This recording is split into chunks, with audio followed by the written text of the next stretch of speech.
ভাইয়া এবার আমরা 1,2, 3,4 এবং 5,7 এই 3 বিন্দুগামী বৃত্তের সমীকরণকে আরেকটি পদ্ধতিতে সলভ করব। এটা আগেরটার মতো এতটা সনাতন মনে হবে না, আর খুব বেশি মডার্নও মনে হবে না, ঠিক মাঝামাঝি একটা পদ্ধতি। ভাই আমরা যারা ম্যাথকেও অনেকভাবে চিন্তা করতে চাই একটা গাণিতিক সমস্যাকে, এই পর্বটা বেসিক্যালি তাদের জন্য।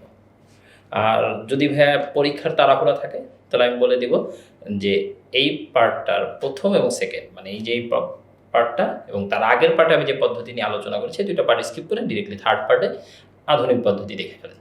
আর যারা শিখতে চাচ্ছি তারা একটু এই পার্টটা ফলো করি। তো ভাইয়া সবাই একটু খেয়াল করি, আমাদের এই বৃত্তে 3টি বিন্দু 1,2, 3,4, 5,7।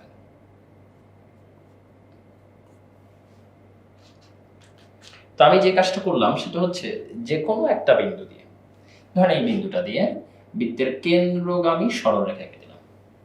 কিভাবে এঁকে দিলাম ভাইয়া? ধরেন এভাবে।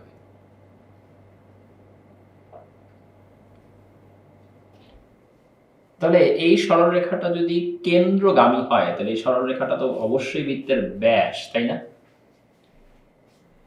আর আমি ধরে নিলাম এই 3,4 বিন্দুটা কেন্দ্র দিয়ে গেলে বৃত্তকে যে বিন্দুতে ছেদ করে, অর্থাৎ ব্যাসের অপর প্রান্ত বিন্দুটা এই ছকে। তার ফলে ভাই কি বিষয়টা দাঁড়াবে বলেন তো?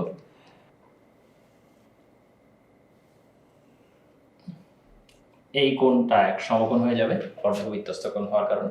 তাই আমরা অবশ্যই বলতে পারি এই সরলরেখা এবং এই সরলরেখার ঢালদ্বয়ের গুণফল -1 হবে। তাহলে ভাই আমরা ঢালদ্বয়ের গুণফল আগে বের করে ফেলি। k-2 divided by h-1 into 4-2 divided by 3-1 equal to -1। তাহলে আমরা এখান থেকে বলতে পারি k-2, এখানে ভাই দেখেন এটাও two cancel, equal to -h-1।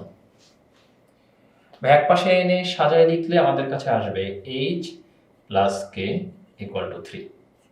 তাহলে এইটা একটা সমীকরণ পাওয়া গেল। আবার ভাই সবাই খেয়াল করেন, আমি যদি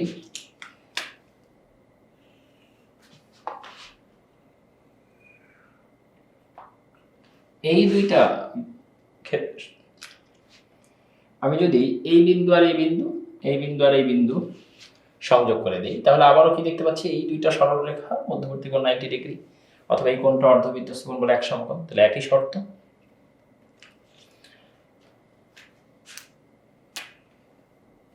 k-7 divided by h-5 into 7-4 divided by 5-3 equal to -1।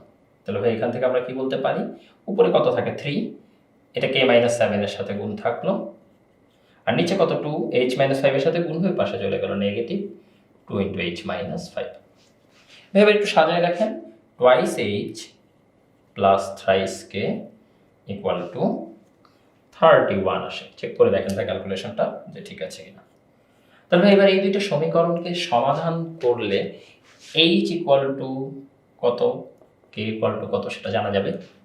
তারপর আপনি বৃত্তের ব্যাসের প্রান্ত বিন্দুদ্বয়ের স্থানাঙ্ক জানা থাকলে বৃত্তের সমীকরণ বের করার নিয়ম ফলো করে এটা সমাধান করে ফেলতে পারেন।